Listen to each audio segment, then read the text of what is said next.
what a lot of people don't realize is that I was a heart transplant patient from 9 years ago. And it came from an unknown cause.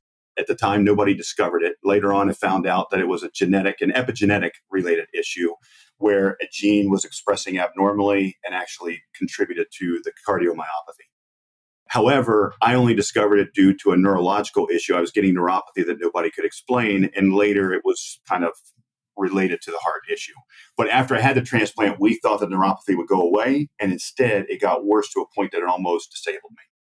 And it was at that point I was having kind of a desperate conversation with an orthopedic friend of mine who was in stem cell research and said, hey, look, I've got a pathway that I could take you down that I think could reverse it. And if it doesn't get you all the way, I think it's going to get you part of the way. Welcome to the Beautifully Broken podcast. I'm your host, Freddie Kimmel, and on this show we explore the survivor's journey, practitioners making a difference, and the therapeutic treatments and transformational technology that allow the body to heal itself. Witness the inspiration we gain by navigating the human experience with grace, humility, and a healthy dose of mistakes. Because part of being human is being beautifully broken.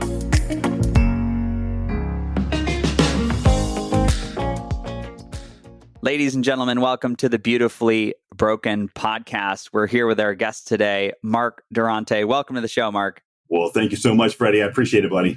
Glad to start the day talking about exosomes. So we won't jump right in. I want to ask you a couple questions first. Sure. Mark, what's the purpose that fills your sail to keep you going, to really fire you out of bed in the morning? Yeah, well, this company is a passion project. It's also what I would call a legacy project because this was built out of a health issue that I had. So what a lot of people don't realize is that I was a heart transplant patient from 9 years ago.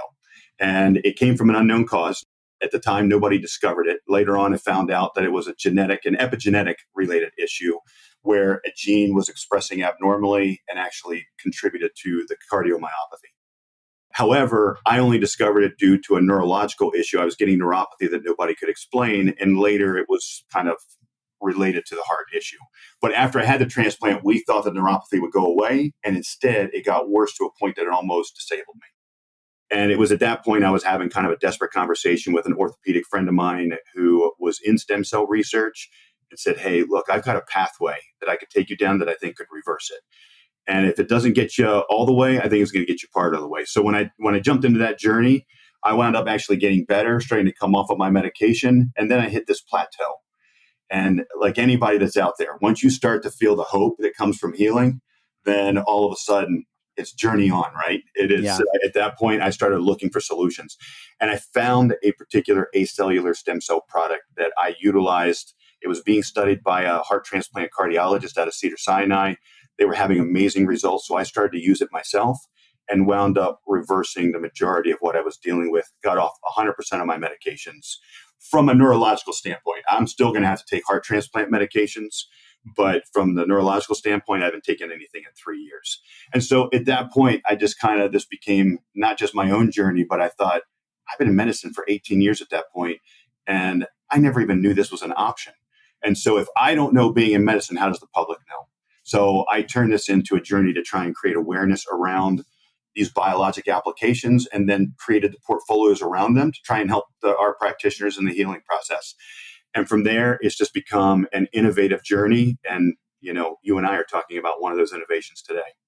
Unreal. I got goosebumps. I had no idea, Mark. I had no idea that you were sitting here and you're telling me you're walking around with somebody else's heart. What an incredible story and experience. I can only imagine what that process is like for you.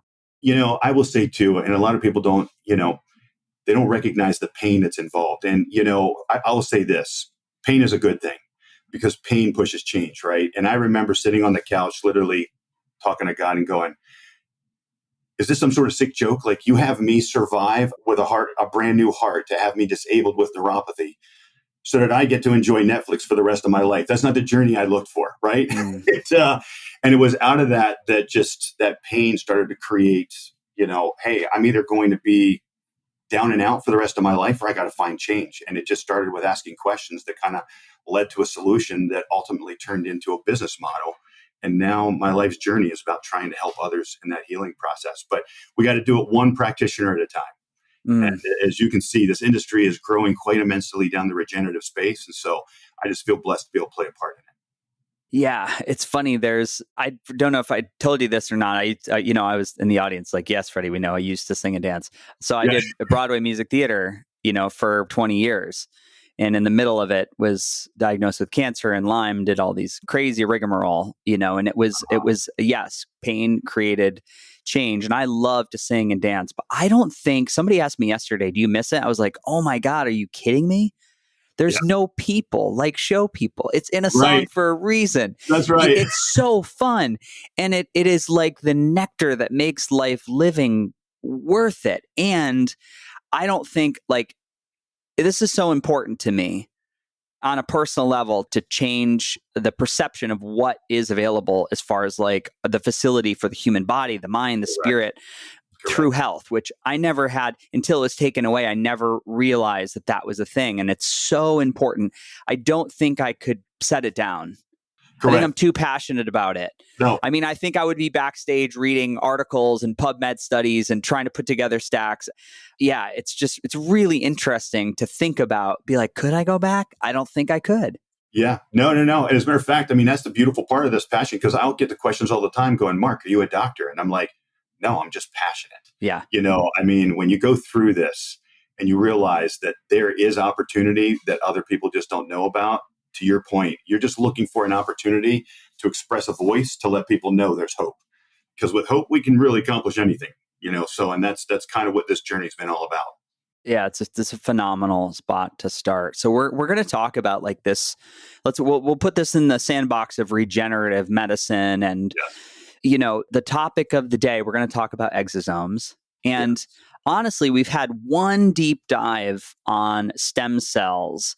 We looked at the stem cell clinic that did Brian Johnson's procedure, who is this longevity guru who is just throwing millions and millions of dollars down in Bermuda and really, really high-end facility. Yes. Not financially achievable for most people. Correct. But absolutely. Awesome content and really, really interesting and a great setup. And they need to be doing what they're doing. But we've never talked about exosomes. So let's just start. What is an exosome? Yeah, it's in its simplest, I guess, definition, it's an envelope or a carrier molecule, or not a carrier molecule, but a carrier packet. The way we're using them in modern medicine is, exosomes right now, as we utilize them with our practitioners, is they're carrying regenerative loads of proteins that are going to basically help heal. In the simplest example, it's how cells communicate. So every cell type in your body has an exosome. It's how they kind of communicate with one another, drop off different, packets of information, allow them to heal, drop off regenerative molecules, help in the signaling process with the cells. And I mean, it's a complex story, but the reality is it's really a communication tool. But, when you start getting into pharmacology, they're using that same structure, that lipid, to put, like we take a look at the vaccine, the COVID vaccine, that was done in an exosome, right? They're putting an mRNA in there, helping it transport from cell to cell so that it can work with your DNA in order to create the spike protein. However, we're using it a little bit differently. These are naturally occurring in the body. And what we're doing is we're taking them from umbilical cord tissue, placental-based tissue, and we're just trying to create abundance, because at that stage of life, you're never going to have a more regenerative mixture that could create the greatest change in the body. So what we want to do is take all those available proteins that could be very healing for the body, package them up in these little exosomes, and then provide them to practitioners to use how they see fit to create change in someone else's body. I think the big thing that we want to state here is that the body has a very unique way of healing itself. It just it's very, I would call it nutrient, or, it has a protein shortage, right? So as we age, we just naturally lose those capabilities. And it's a supplementation program. I think that's probably the easiest way to say it, is that the same way you're taking vitamins as you get older to try and keep your vitamin levels high so your body can function at the most optimal rate.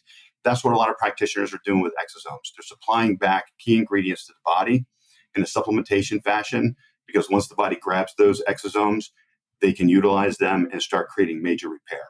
Yeah, so it's interesting. So we we had a longer foreign conversation around peptides with Dr. Adam a few weeks ago. Peptides are also a signaling molecule. So I'm hearing exosomes there's a lipid layer, lipid enclosure, and then there's instructions inside for the body to repurpose proteins. And then we have other things we've talked about on the podcast and how to complement protein folding. Yes. Yes. So how is an exosome different from a stem cell? Yeah, so exosomes are coming from the stem cell. So the stem cell, kind of think of it as the major vehicle, the production unit. It's literally what is making the body. But the thing is that inside that stem cell, there's a factory of things going on. And in doing that, once it creates all these various proteins that we're utilizing to heal the body, it packages them up in exosomes. And then those exosomes leave one stem cell to go to another. They unpack that information so that cell can now use that. And I think that's the beauty of when you talk about a lipid membrane, this carrier envelope. Basically, it's something that is both, it's the way to carry something, but it's also the way that the cell recognizes it's got certain receptors on there that basically allow it to be invited into the cell, because not everything is given an invite into the cell. So you have to put it in a certain package that would be taken up by another cell so that it can unpack all those regenerative and signaling molecules in order to create either repair in that cell or just to go through certain processes that it can produce additional things that it will send off to other cells. And so when did we discover that an exosome was a viable therapy? When did it start? It was in the 1980s, actually. As a matter of fact, in the very beginning, they actually thought that exosomes were just kind of like trash receptacles until they realized that that's how cells were communicating with one another. And once they discovered that in the 1980s, it kind of changed the way medicine, looks. It's one of the reasons why pharmaceutical industries and various other, biologic branches are using exosomes, because it's how they get their particular material into a cell in order to create a specific protein they need to do a job that is going to create the repair or reduce inflammation in the body. Yeah, fascinating. Yeah. And so, I started to do a little digging because this is something that I'm probably benchmarking the next 24 months. Right. Yeah. Is that I've never really done I've done PRP. I did one exosome procedure, but it wasn't extensive. It was kind of like, it was a little bit of a one-off. There wasn't a lot of like preparation or context. I didn't really know what I was doing. Yes. But in the next 24 months, I do want to commit to some of this regenerative medicine because, I'm 3 years from 50. So I'm moving in that direction, right? And I'm realizing even the elite clean eating, the fasting, 3 times a week sauna, all the tech that I have at the house, we still age, right? Like, as you said, where these protein expressions and the coding, if you will, becomes, or the blueprint becomes a little less clear over time.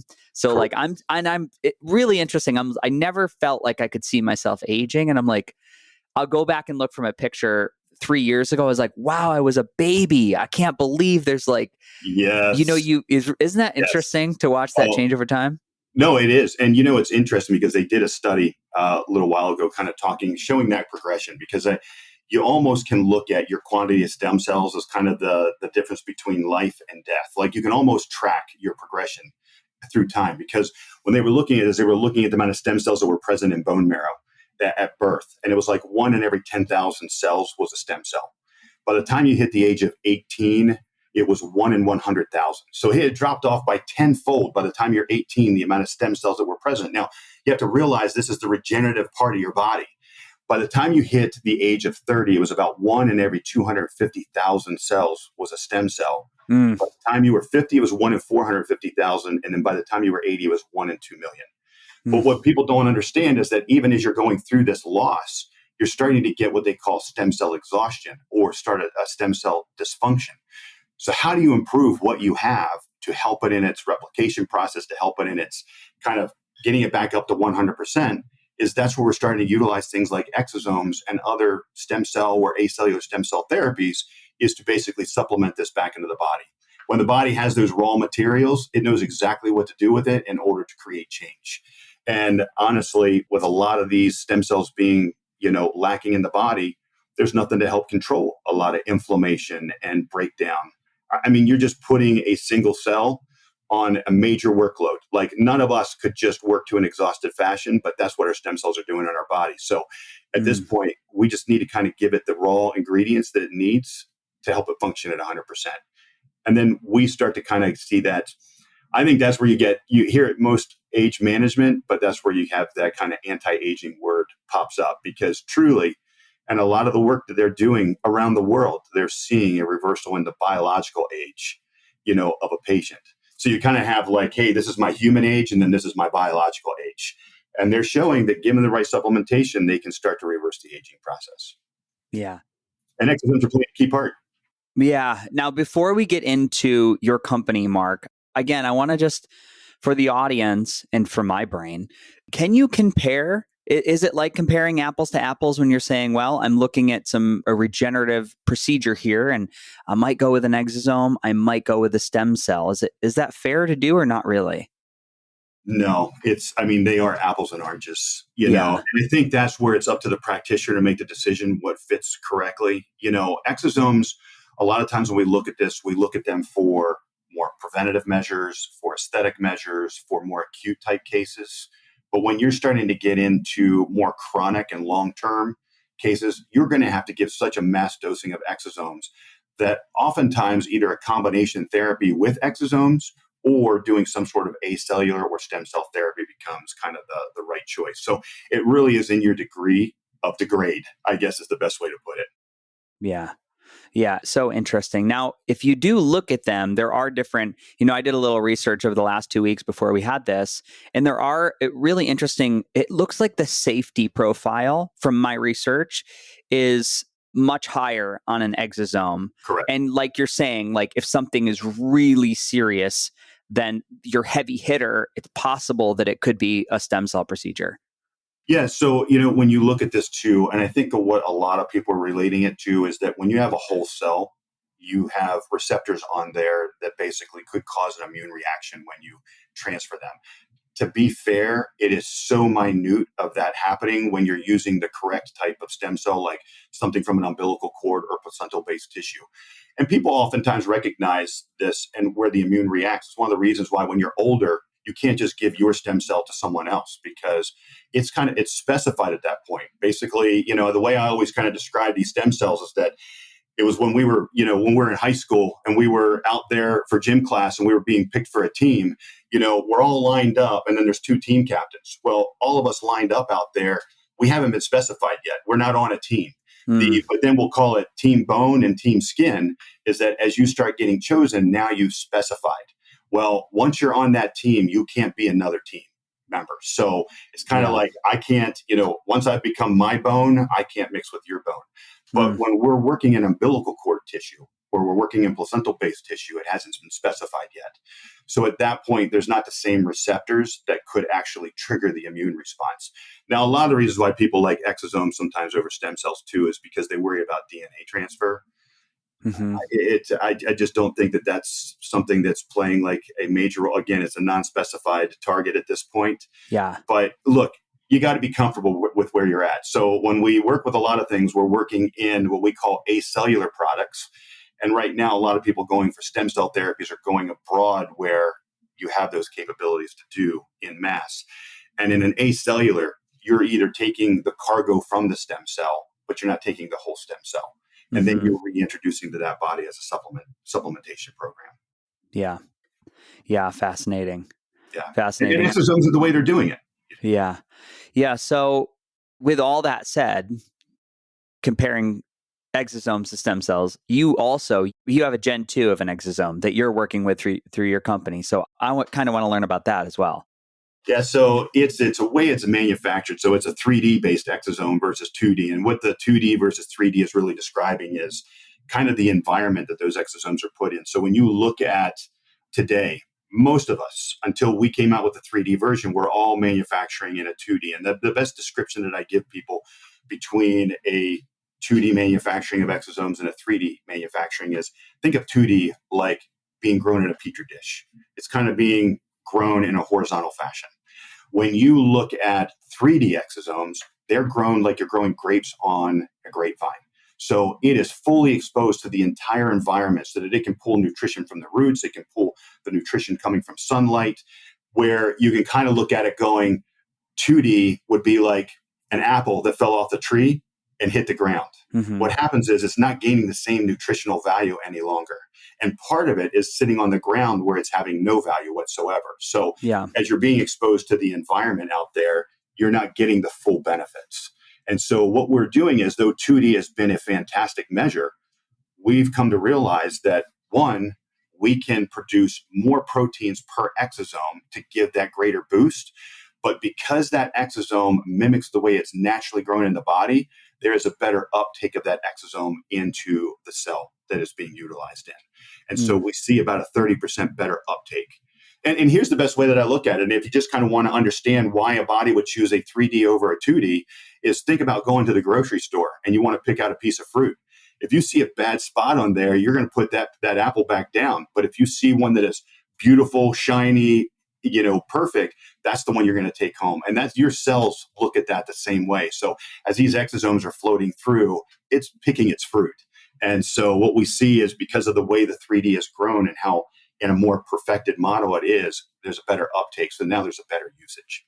Yeah. How did this application start? Did you guys come up with this, or is this an innovation in the last 2 or 3 years? No. As a matter of fact, the innovation's been around for a little bit, but what happens is you have to invest in major technology in order to kind of create this new 3D environment. So a lot of companies are just going, hey, we're getting results with our 2D. We're happy with where we're at. And they just keep pushing the 2D model.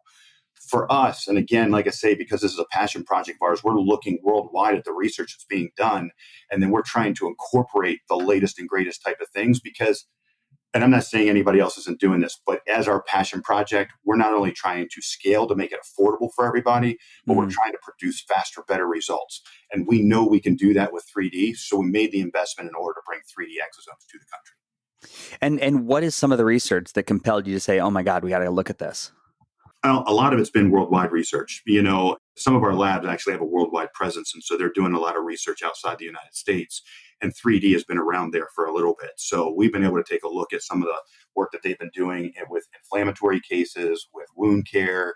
There's been some research that's been done around kidney repair. There's been a lot done in 3D exosomes, even in cancer research. And though we don't deal on the cancer side of the research of things, the reality is these 3D exosomes are being widely contributed to better results in these type of products. Also, when you're getting into more genetic research, where you're kind of getting involved in the gene activity, they're using 3D exosomes because they need these cells to be better absorbed so that gene therapy works. And so even though we're working it from more of an umbilical cord and placental basis in your traditional regenerative model, worldwide, they're starting to be utilized in a variety of other therapies that are going to play a major role in the future for reversal of a lot of disease states.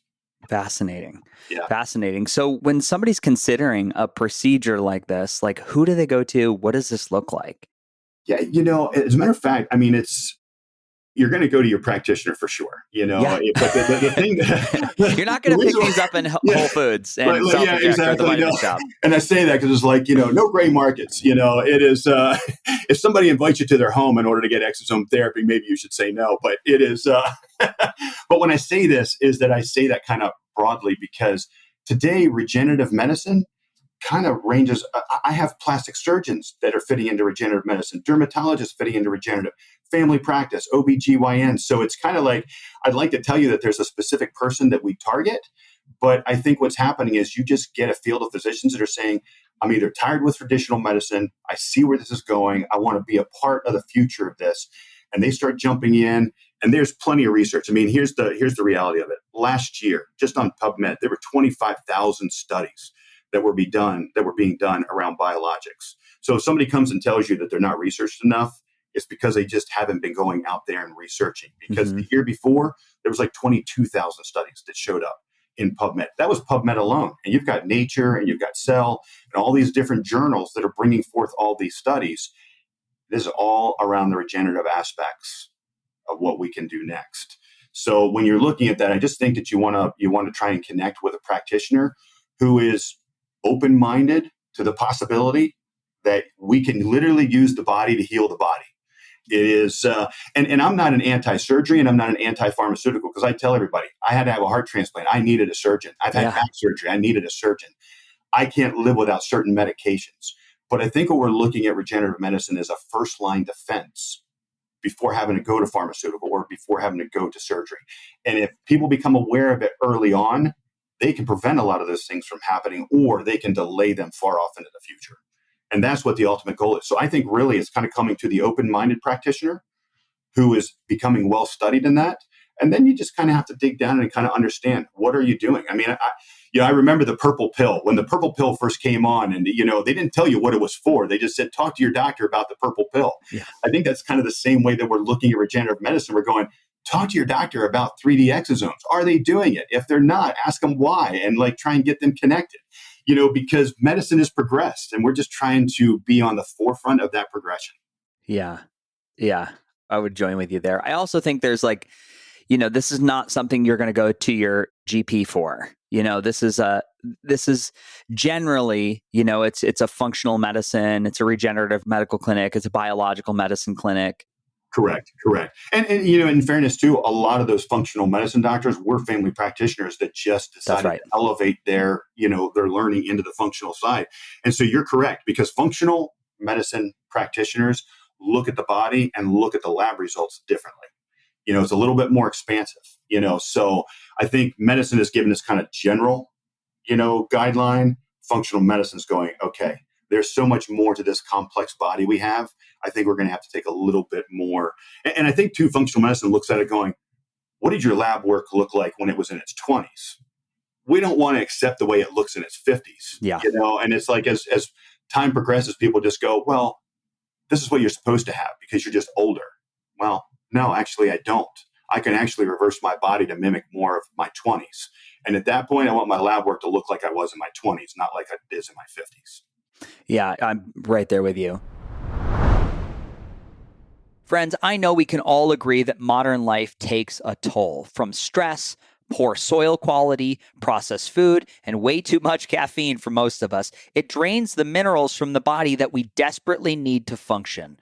We weren't built for this environment, but there's a way to bring the body back to balance. B Minerals taps into nature's original blueprint, using humic and fulvic compounds, ancient plant-based molecules that deliver minerals directly to your cells. Not only do they deeply hydrate, they also bind and help remove junk your body doesn't need, supporting detoxification. It's really not a supplement. It's more of a cellular restoration product. It's a food. There's no sugar, no additives, no filler, just clean ionic minerals your body remembers. You can use code BEAUTIFULLYBROKEN and reconnect to the way your body was designed to thrive. Ancient wisdom, modern health, B Minerals. Let's get back to the show. The question I have is, when people are looking at these procedures, or, I want to go mountain biker, and I want to be able to go to Yellowstone, and I want to do 20 miles of hiking. And I know my knees or my hips, or, so I'm looking at these regenerative therapies. What are people looking at as far as, and I know every single body is different, right? The weight of a person, the age, their biological age, how you respond to a therapy. But can we talk about price a little bit and investment from a consumer standpoint? I know it was actually I looked it up. The company that we had on, it was Cell Collabs. I want to say their base price was $27,000 to go to Bermuda and be involved in this case study and really get a high-end procedure. Oh, yeah. What are people looking at? And maybe we can take an example, Mark. Maybe we can do something like, somebody with arthritis in their knees. Mm-hmm. They want to do a course of exosomes. What are they looking at as far as an investment, and how much of a time commitment for that treatment to be executed and then have a response possibly? Oh, absolutely. I mean, here's the thing too, with exosomes or any other acellular type of products that are not the full stem cell, they can range, and it's all based on, but let's just say it could be anywhere from, $3,000 or $4,000 to it could be $6,000 or $7,000. It is, I honestly tell people is the challenge that I'm seeing with the industry right now is a lot of times we see that, and it's, there's not enough education out there. Mm-hmm. So a lot of times people think one exosome is the same as another. And so the practitioner will a lot of times base it on price. And it's just not the case. The thing is that, as everybody's hiding their secret sauce, it's hard for a practitioner to understand what the true difference is.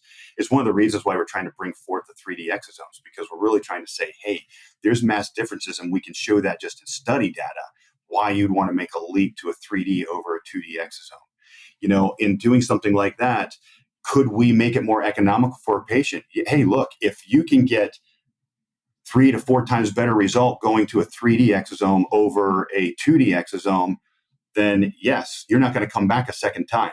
The challenge is if you underdose somebody, you're coming back multiple times. And that's the crazy story that I'm trying to get through right now, because when our practitioners are doing it, we're trying to tell them, do it right the first time so they don't have to come back. It's going to look more expensive. But a lot of times too, we oftentimes sell to our patients the same way we would buy. So if we don't have the faith in it yet that it's going to create change, then a lot of times we'll sell a cheaper product just to say, hey, you're getting regenerative medicine, your pain's going away. But at the end of the day, the repair didn't really happen, because exosomes manage inflammation and repair. And a lot of times if you don't put the right exosome in place, you may address the inflammation, but you may not fully address the repair. So dosing is critical for a lot of these practitioners. And then giving them the right type of exosome, because exosomes come in all kinds of wild flavors, right? I mean, it's like chewing gum sometimes. You can have grape, strawberry, or lemon. What's your favorite flavor? So I think at that point, you're trying to narrow it down and going, hey, I have to line this exosome up with a joint-related issue, or I have to line this up with a hair-related issue, or I have to line this up with a skin-related issue, and vice versa. And I think what the studies are also demonstrating too is that giving the right dosage, countries worldwide are seeing reversal in all kinds of things. And you can look to the studies to find that data. I try to stick my head in there all the time, because sometimes I even look at it and go, hey, maybe we're still underdosing. Like if we did just this much more, it would get the job done. So it's kind of a long way around getting you to the answer of how much is it and what does it look like. But I could say it could be thousands of dollars to address an issue. It could be, I will say it's probably 50% of what you would have to pay to go abroad. It might be a better example. And it's really up to the practitioner and how they decide what product and what dosing in order to provide. Yeah, that's kind of what I saw. And even again, it was like, it looked like half to a quarter of the price, depending on, depending on what you're going after and what your age is. And, it really, I know it's a shitty question to ask. Well, let's compare apples to apples, because we've already said it's not that game. And I just like to frame it for people. It's like, well, is this something that I need to explore? So I want to say that too, because we have so many consumers that listen to the show, but then we definitely have a fair amount of practitioners. And I think this is a call out to a practitioner. Like, where do they go to learn about 3D exosomes? Where are people going to do to research and the training and education, Mark, to learn, if they decided they were interested in the science, that this is definitely something they want to apply in the clinic? Well, and I would say this, there's very few people that are really involved in 3D exosomes. So a lot of it is going to, if they came to our company, which is riseupmedical.com, there you can go to one of our pages to learn about 3D exosomes. A lot of those practitioners, once we jump on calls, we can provide them with the research that actually shows them what's occurring. The understanding is that it's a worldwide research that's occurring. We're just trying to bring worldwide here to the United States, right? Because it is. And then we're trying to work very closely with the FDA in order to try and get these things passed through. And nothing has been, I think it's very important to state here now, in the exosome-based world, nothing has been FDA approved for certain indications. So it's really the practitioners utilizing this as a tool, but just know that companies like ours are in the background trying to get these through the FDA so that we get specific indications that make it even more available. Because when we get those approvals, scalability goes through the roof, affordability becomes more accessible to all patients. Be awesome. And that's the ultimate goal. And just, I want people to know we're still in the very beginning and earlier stages, but we're at the right time, because practitioners, consumers, they're all learning this together. And I think it's in a joint effort that we're really pushing this. And the FDA and all these different regulatory bodies see the benefits. They just want to make sure it's safe for the public, right? And that's the other thing too, that we have to work on these safety profiles. So, the FDA may hold us back in a lot of cases, but they're also good, because, anytime you get a good thing, you also get the bad, right? So it is. So in this space, we're grateful for all things. Yeah. And just loop in, like, let's say a practitioner is on board. They're really stoked about this. Where do they learn to execute? Where's the training? How do they learn dosing? Yeah, so dosing is not something that we can actually, a lot of them have to look into the study data in order to Mm-hmm. see what the dosing guidelines were like that from, in the studies, because that's the practice of medicine.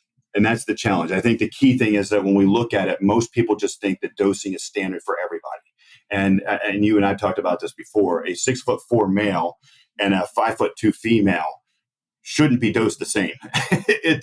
So I think they've got to look at it. It could be body weight, it could be height, it could be. I mean, there's a cellular difference between those two individuals. And so in doing so, I think that's where your practitioner has to really kind of take a look at the condition, and then also understanding where's the severity of the condition. Is it something that you just discovered, or is it something that you've been dealing with for the last 5 or 6 years? And then once they figure that out, the data, there's plenty of research being done that can share with them what that looks like. And, like I said, we can always help point them in the direction of where that type of research is, and then they can come to their own conclusions. Yeah. Like if my esthetician in Austin, Texas, Alchemy Beauty, she's already using exosomes for her aesthetics. Yes. She's going to have dosing profiles that she's as a trained nurse practitioner and esthetician, she's already cued in. So she's going to know. And she's basically saying, she's like, oh, this looks really interesting. Sounds like an upgrade to what I'm currently using in my arsenal or my toolbox. This is a conversation I want to have. And then I think it's a learning experience too. A lot of times too, you talked about PRP earlier, and a lot of them have realized that, hey, most of our regenerative aspects were done with PRP. So they understood what dosing looked like there, right? Yeah. But they were like, but it was showing up short in a lot of areas. And then all of a sudden you realize it's missing a lot of these key proteins that are playing a repair. So now you bring in exosomes that have 20, 40, 50 times more of these key ingredients to create repair. And so they go, well, you know what? Let me kind of start with a smaller dose, see what happens. And then if it doesn't get enough, then we kind of move up and move up. And it's really a process of trial and error, right? And it's, I think that we have enough practitioners that have gone through the trial and error where they have their own kind of dosing calculators. And that's one of the reasons why you have to really kind of talk to them. But we're just trying to really fine tune it, I guess is the best way to say it, is going, hey, further research is coming out showing that you should do this. Like, I think there was a study that was done in Japan where they were talking about like Alzheimer's, and that Japan had come out and said, hey, I think we've got the cure for Alzheimer's and dementia related issues. But when you looked into that study and you saw the amount of concentrations that they used, is to your point, you could never afford it here in the United States. But they found a dosing that worked for them that they were claiming could be a curative dosage, right? So then I think practitioners look at what the research is being done abroad and then come back and go, okay, well, what can I do to start this? Do we start a journey? Do one day we get it to affordability where we can give those type of doses that are necessary? I think that anything that you're doing right now that's supplementing the body, it'd be like telling somebody, if you take vitamin C, you're going to feel better. I think we'd all agree that that's true, right? There's going to be some sort of health element. So I think when you're doing exosomes and these different therapies that practitioners are coming forth, they're getting some form of good, whether it's playing a role in prevention or it's actually starting to bring relief from what they're dealing with. And then your practitioner can then dose along with you based on what they see as needed next. So it's a multi-treatment approach, right? Yeah, 100%. And I noticed on your website, you have things like PRP kits. Correct. And centrifuge machines. Like, you have all the tools for people to be able to order and get going on some of these other very, like, you want to talk about a cheap treatment, like pull your own blood. Correct. And part of it too is that we try to meet practitioners where they're at as well. Hey, look, if you're PRP bound, then we want to be there producing the best PRP with you, but a lot of them now are using PRP in combination. So they're just kind of like going, hey, we're going to do some PRP. We're also going to do some exosomes, and we're going to create this synergistic approach between them all. And so we're really trying to help them develop their own protocols that could advance medicine, because combination therapy is key. To say that our exosome is going to be the only thing that you're ever going to need in order to repair, I'd be lying to you. So it's one tool in the toolbox, and maybe it is your gift. But for others, they might need a combination of things. So we're trying to give as many tools to the practitioner to get the job done. Yeah. So we said earlier that exosomes are kind of like, there's different flavors of chewing gum and there's tons of stuff. correct. Can you explain that to me? And just, we can speak specifically to Rise Up Medical. And Yeah. so you guys have a really, now I'm not a medical doctor, so I'm looking at it and I'm like, oh my goodness, what do I pick? What are all these different options and what's the value proposition? So maybe we can take 2 or 3 products that you guys offer and we can explain the points of differentiation.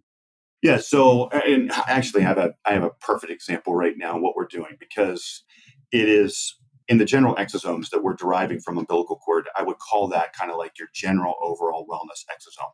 It literally gets the job done for a lot of things. But what we're doing now in the research is getting more specialized. So, to kind of give you an example, in the past, we would use Wharton's jelly or umbilical cord exosomes to treat hair. Mm-hmm. Well, what we realized is that that was playing a role on the microenvironment around the hair follicle. So when I say microenvironment, like look at a hair follicle as kind of the plant, think of the microenvironment as the soil, and then think of the roots, the physical blood flow to it as the root system supplying nutrition to it. One of the things that we just recently brought forth, and you'll see it on our website coming up here in about the next week, is a new program we call Boost Your Roots. The reason why we created it is because we're working with practitioners to use both the Wharton's jelly-based exosome to improve the soil, but that we just came up with a very specific exosome called a dermal papilla exosome. Dermal papilla is the command center of hair follicle growth. And all its job is to do is just to affect how that hair grows, while the microenvironment around it is basically supporting it so that it doesn't have any resistance points. Kind of like it's clearing the path for a healthy hair. Mm-hmm. So now we're getting very specialized. And that's when I talk about flavors, is that, we're going to get some that, could be cardiac related, some that could be neurologically related, some that could be hair follicle related. These are all in development and in the works, because it's how we're feeding them, that particular protein set that's going to play a key role in that change. So I would just say there's a lot of background research that's going on that is going to change the way we do things into the future. And like the dermal papilla is just one of them that we're bringing forward. Making that move from 2D to 3D could be a whole nother flavor, right? Because it's taking what we used to have and just making it that much better. But ultimately, we're trying to create as many flavors because we realize treating everything as a general case isn't always going to be the best way. So then how do we get more specific so that we can produce better, faster results? And so that's a direction we're going with the chewing gum flavors. Do you have any either anecdotal or experiences with clinics that are using some of the exosomes for chronic illness like Lyme disease, fibromyalgia, chronic inflammatory response syndrome? Well, I mean, and here's the thing is I do know a lot of cases because, practitioners are trying them for a variety of things because they're dealing with them in inflammatory related issues. Exosomes are very anti-inflammatory. I mean, they've got anti-inflammatory properties. And a lot of times when we've seen this, even in some of the research that we did early on when we were using exosome-based products or acellular products, one of our studies that's published was actually in COVID-19. We were taking patients that were in the hospital, that were in ICU, and we literally did a double-blinded placebo-based study, meaning that the person receiving it had no clue what they were getting. One of them got, half of them got placebo, which could be a sugar pill. The other one got the acellular stem cell product, right? It is when the study was finished, the group that got the placebo, there was a 47% death rate. In the group that got the acellular stem cell product, there was a 7% death rate. And when we look at this, though we didn't go deeper into the study of why that was, some of what was suspected is that we always heard about the cytokine storm that was happening during COVID. And that was what was taking a lot of people out. The body was getting overactive. Its immune system was getting overactive, and the body couldn't repair itself. It was staying in a continuous inflammatory state. So what we suspected was that these proteins were playing a role to rebalance the immune system so that it could get to balance and then start to repair itself with the other proteins. And so these are some of the things that were, as an anecdotal type of conversation, that was physically in a study, that we saw some phenomenal results with. Yeah. We see this being used in sexual health. We see it used in hair restoration. And part of it too, when you look at sexual health, people always think that it's, hey, it's just a treatment of the penis or the vagina. And it's like, no, you have to realize this is a cardiovascular, this is a neurological issue that's there at the same time. So a lot of practitioners are saying, hey, I'm not just treating the area, I'm going to treat the body as a whole so that basically the entire support system comes and works functional. Of course, we know there's hormone imbalances and stuff as well, but from an exosome or acellular stem cell. That was actually one of our other studies, was in sexual health. So we see a lot of different cases. We've seen practitioners using it for Alzheimer's and dementia because exosomes, they can cross the blood-brain barrier, and they're using them in different fashions. Just worldwide, they're using. If you went to Mexico or you went to Panama or they're using a lot of these products because stem cells as a whole are very large cell structures. They can't pass the blood-brain barrier where they need to function on the central nervous system, but exosomes can. So there's a lot of different applications that this is being utilized. Yeah. How many clinics do you have in the US that are currently using the 3D exosomes? I'd say hundreds right now. It Okay. is, and it's something that is continuously expanding. And we're seeing probably the greatest ramp up now of ever before because, even now when we created the new biological filler to kind of take the place of traditional fillers, it's a new area, but a lot of practitioners are using exosomes with that biological filler to, again, improve the overall environment of the skin. So there's a lot of cool things where exosomes on their own do one thing, but in combination play a whole nother role and amplify the effects of everything we do. Yeah, that's another area where I just say, if anybody's doing fillers right now and they're synthetic, a lot of times those things don't leave the body. This is one thing that my esthetician here in Austin is, it's PRP, it's exosomes, it's biological tissue, as opposed to something synthetic, which after 10, 15, 20 years, we really, I say we don't know, but then we all have seen those pictures of people in the movie industry and like, oh my God, what are you doing? I actually shared a story yesterday on my Instagram stories of some clinic who is they're changing the color of people's eyes. They're like, Carl really wanted his azul blue. And I was like, Carl, there's some other stuff going on. Correct. It was just not, it was like, no, stop. Anyways. Yes. No. It's very true. And as you see this, there's a real thing called skin fatigue that's happening from the traditional filler.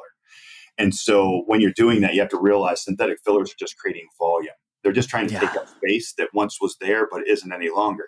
When we're trying to do these biological fillers where we're utilizing this with, PRP and exosomes and converting these things into different uses, it is basically rebuilding what was lost. You have fat loss, you have bone loss, you have skin loss. And so if we're doing this all correctly, a lot of these will play, each product will play a different role in the tissue, but the ultimate goal is how do we restore you to look more like your natural youth? And honestly, we just have to get back to it, all the resources that it had that made it youthful. And that's honestly what exosome, PRP, acellular therapy is all about. Yeah. And it's also, I think I've thought it's crazy or a missed opportunity that these clinics, because I think somebody told me that in Austin, Texas, there were thousands of clinics that were in the aesthetics and thousands just doing Botox. That's the only thing they do. And they were like, it's the quickest startup. It's a huge markup on it, yada, yada, yada. Yes. And I've always thought it was a huge missed opportunity. I was like, why don't these people pair with some type of a systemic treatment like a full body infusion exosome and like be connected to a gym? Because you can't just throw paint on an old Volkswagen Bug, right? Correct. It's like the rust is underneath. Like you got to change the musculature and the posture at the very least, like a gym and a nutritional profile, and do a sleep hygiene commitment. Yeah. Like I'm going to commit to whatever my sleep hygiene protocol is for the next 60 days. Like you'll look different from that. You look less ragged. Well, and you saw it because you had your other guest on there was talking about peptides, because we deal in peptides as well. And that's a perfect example because peptides really gained a lot of popularity amongst athletes in the gym. So if you want to kind of see, is they're just kind of going, hey, my body needs certain resources in order to be able to accomplish what I'm accomplishing and stay at my highest performance. And peptides gained a great launch. And to your point, all these other products, if these practitioners align with them, there's areas peptides don't serve. I always tell everybody, peptides kind of play a supplemental take-home program that keeps the body in a heightened, form of reducing inflammation and repair. But I've had cases where I've used peptides in order to basically help take the pain and stuff like out of my shoulder, but still had to actually go have biologics put in there so that it could do a repair of key areas, ligaments and tendons and, cartilage in my shoulders. Yeah, it's fascinating. Well, Mark, I want to close it up here. I think this is a really good starting point. I do want to say, like, the call to action for practitioners to learn more about Rise, learn more about 3D exosomes, where are we telling people to go?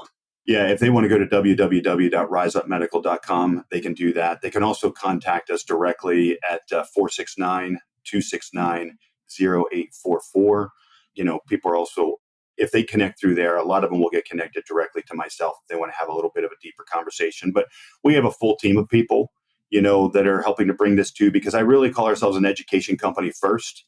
And it just so happens that we've got a portfolio of products that go along with that education, because that's what we have to do to change the world. 100%, 100%.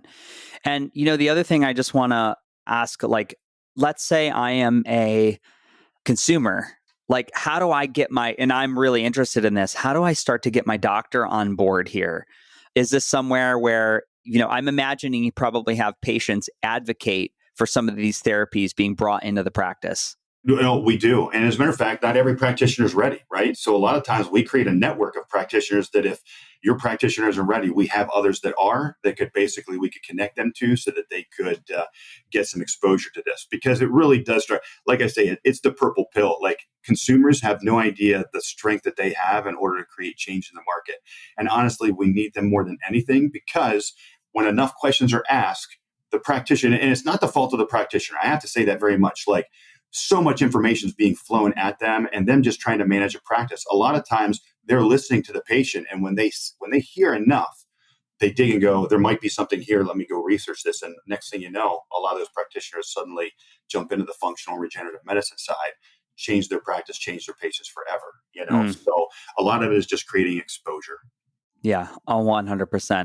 Yeah. I think every practitioner I've ended up calling some new company, and I'm like, you got to get this tech or this equipment Correct. This device does this, and you got to get it in there. And I bug enough times, and then eventually okay.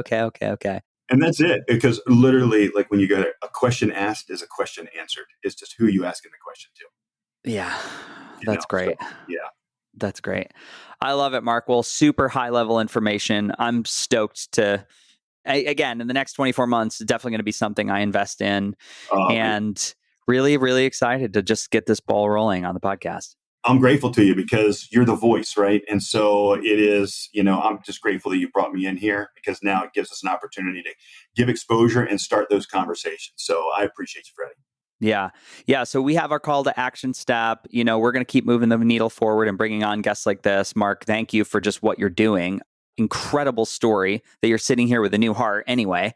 Yes. Unbelievable. Can I ask you a couple questions before we go? As somebody who's received a heart transplant, you mentioned having back surgery and you got a good janky shoulder. What's your exosome life look like? Is this something that you use in your treatment?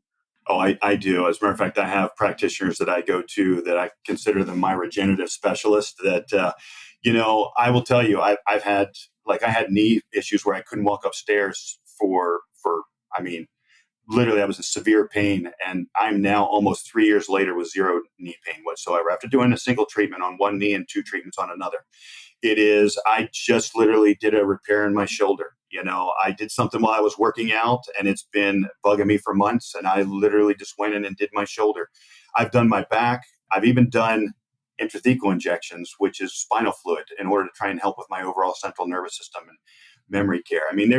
I have utilized my body for science, Freddie. Great. I've done these in every angle. So the answer, and here's the important part about it too, and it brings to the safety characteristics of this. Yeah. I'm on immune suppressing drugs. And so I have to be very cautious what I put in my body. And so we don't bring anything into our company that I can't use for myself. So that's why a lot of times I do use my body for science. Yeah. I think the safety profile for me is huge.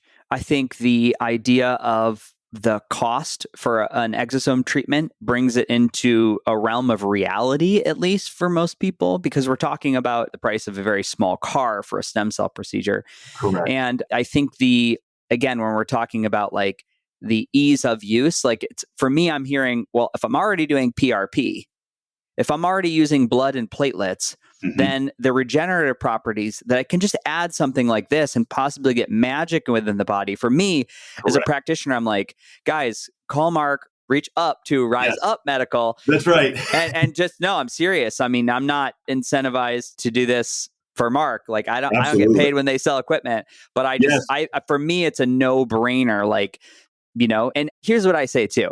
Everybody has those clients in their practice where money's not a problem. Like money and I think those are the perfect people to be like, hey, we've been coming in and we're doing shockwave on the shoulder like once a week for the last 8 months. Why don't we try some exosomes in this? Let's do a little PRP. Let's do a one-off and let's leave you alone for 3 months and see what happens. That's exactly, and it's one thing too that I want to press to this one as well, because it's the healing journey. A lot of times too, everybody is used to getting like steroid injections in their shoulders and they feel instant relief. The thing about exosome or acellular stem cell journey is that it is not immediate, and I always have to tell people it's like when you break a bone. The doctor can set it, it can take the pain away. And that's kind of the first step of exosome or stem cell therapy, is that you get that anti-inflammatory property that kicks in and kind of brings everything back under control. But your doctor's not telling you that you can run out there and that you can get out there and start running again. It literally takes 6 to 8 weeks before you kind of feel that optimal healing. And a lot of times too, and I often deal with this with patients where they're like, man, Mark, I was about to call you and tell you that I'm still having issues in my shoulder. And then one morning I woke up and I had zero pain. And it was that they finally hit that 60 to 90 day mark where the body fully used the resources and completed the healing process. So it's a thing that will give you longevity, but it's also something I want to always warn people, be patient with, because the true mark, any regenerative practitioner will tell you, is 60 to 90 days. We don't even want to see people come back until a 90-day mark, because we want to make sure that they're fully healed to know whether or not there's still additional work to be done. And in most cases, there's not. Yeah, phenomenal information. And that's what I want to say on here too, Freddie. And I apologize about this, but a lot of people try to say Rise with an S. It's actually Rise with a Z. Yes. We created that intentionally because the Z was designed to be a platform to demonstrate that we were trying to elevate everybody's healthcare. So it is RIZE Medical. RIZEUP medical.com. That's correct. I love it. And we'll have all this in the show notes. People will be able to link and click. And anytime you see this on YouTube or social media or Spotify, we'll have a link back to. Do you guys have a social media platform? We do. And it's actually Rise Up Medical, at Rise Up Medical. And it's on Facebook, Instagram. We're on LinkedIn. And we're doing a little bit more on TikTok. I just have to stop long enough in order to literally create these videos. It's all the projects that I'm involved in. They keep trying to tell me, Mark, I got to get what's in your head out of your head. And I'm like, I just have to sit still long enough in order to put it out there. So I'm the one at fault for that. That is a separate team. That's not. Yes, it truly is. It truly is. That's why I enjoy the podcast. I know we get to jump on here and spend quality time with you and reach a large audience. So again, I can't thank you enough, Freddie. Yeah, you got it. You got it. Be well. Thanks for being a guest on the Beautifully Broken podcast. Big love. Thank you so much. All right, team, let's be real. When your immune system goes down, everything in life feels harder. That's why I use Silver Biotics, and I keep it in my cabinet and my travel bag. It's not hype, it's nano silver technology, backed by science and proven to support immune function. Most importantly, hear this, without wrecking your gut like antibiotics. This is fast-acting, broad-spectrum immune support you can take every day. And you can trust it when life hits you hard. I've used this in travel, under extreme stress, even post-surgery, and it's always come through. There's no resistance buildup, and there's no nonsense. It's just clean, simple support when you need it most. So you can use code BeautifullyBroken for a generous discount in the cart at silverbiotics.com, because nothing feels better than knowing your body is ready. Let's go. Friends, what a show! I have been working on something massive behind the scenes. After 20 years of exploring healing, recovery, and cutting-edge science, after 7 years of the podcast, I built something I truly believe in, and it's called the Biological Blueprint. This isn't just another wellness course. It's a deep dive into the body's core bioregulatory systems, plus tools, tech, practices that actually move the needle. You'll get real-world applications, guided protocols, insights from PhDs, MDs, scientists at the forefront of functional and biological medicine. And if you want early access, exclusive perks, and the opportunity to work directly with me, join the waitlist. beautifulybroken.world/waitlist. Trust me, this is going to be different from anything you've seen in the health space. Let's close this thing up. If you want to support the show, the biggest gift you can drop is a 5-star review on Apple or Spotify. It helps the message reach the people who really need it, and we create impact. Now, if you need a free resource or a discount on my favorite health tech or supplements, I've also got you covered there. Head over to our brand new website, beautifulybroken.world, click on the store tab, and check out curated products that I love, that I personally use, many with exclusive discounts using the code BeautifullyBroken. These links support the podcast through affiliate partnerships, which also keeps the show going strong. And finally, just a very quick reminder, this podcast is for educational purposes only. It's not medical advice and shouldn't be used to diagnose, treat, or cure any condition. Always consult your trusted healthcare provider when making decisions about your health. I am your host, Freddie Kimmel. Big love, and I'll see you on the next episode. According to Saltus Wealth, 41% of high net worth individuals report having been victims of financial crime. Are you next? High-profile individuals like you need more than off-the-shelf solutions. You need concierge digital security from Reputation Defender. It's not just another app, it's a team of experts using best-in-class tools to protect you and your family, covering virtually every aspect of your digital life. Visit reputationdefender.com/success to learn more. That's reputationdefender.com/success. You just realized your business needed to hire someone yesterday. How can you find amazing candidates fast? Easy. Just use Indeed. Stop struggling to get your job post seen on other job sites. With Indeed sponsored jobs, your post jumps to the top of the page for your relevant candidates, so you can reach the people you want faster. According to Indeed data, sponsored jobs posted directly on Indeed have 45% more applications than non-sponsored jobs. Don't wait any longer. Speed up your hiring right now with Indeed. And listeners of this show will get a $75 sponsored job credit to get your jobs more visibility at Indeed.com/kidsandfamily. Just go to Indeed.com/kidsandfamily right now and support our show by saying you heard about Indeed on this podcast. Terms and conditions apply. Hiring? Indeed is all you need.